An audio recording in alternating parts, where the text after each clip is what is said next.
Flow resistance in open channels. How to estimate the flow resistance in open channel and free surface flow.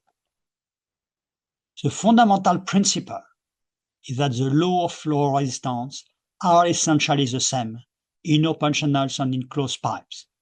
With an example of a pipeline on the bottom left and a free surface flow on the right. In man-made canals and pipelines, the flow resistance calculation must be performed in terms of the Darcy-Weisbach friction factor.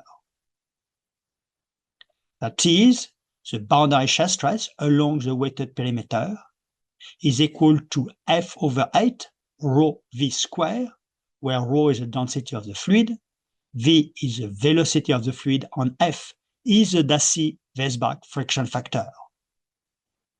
Darcy-Weisbach friction factor, which is solely a function of the Reynolds number in laminar flow, when the Reynolds number is less than 10 to the 3 in industrial canals, and Reynolds number, which is a function of both Reynolds number and relative roughness height in turbulent flow, when the Reynolds number is greater than 10 to the 4. Irrespective of the Reynolds number, the Darcy-Weisbach friction factor can be deduced from the Moody diagram, expressing on the left vertical axis the friction factor or dimensionless boundary shear stress as a function of the Reynolds number, bottom axis, on relative roughness height, right vertical axis. Note that all three axes have a logarithmic scale, implying that the accuracy of such a graph is within 1 digit typically. And how about estimating the flow resistance in natural channel?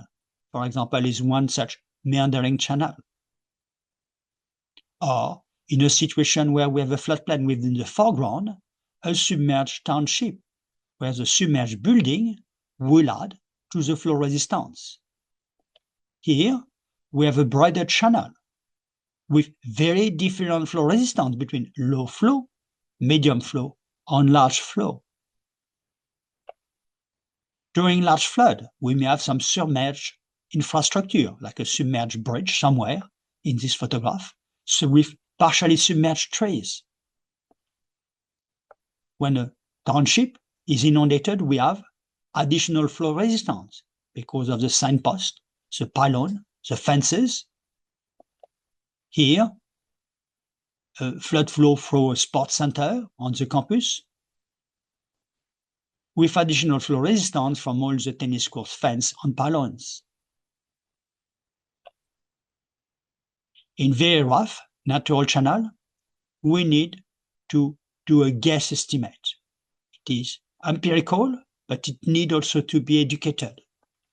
We might choose to use a constant Darcy-Weisbach friction factor, for example, value around 0.2 for a very rough, uniformly distributed roughness.